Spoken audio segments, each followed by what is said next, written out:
Ezop, Aslan və Dovşan. Aslan yatmış dovşanı görüb onu yeməyə hazırlaşmışdı. Elə bu an yanından maral qaçıb getdi. Aslan yuxulu dovşanı buraxıb maralın arxasınca düşdü.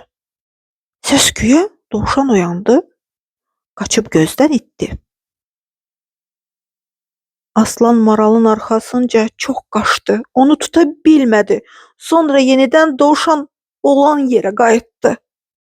Onu yerində görmədi və dedi: "Mənə elə yaxşı oldu.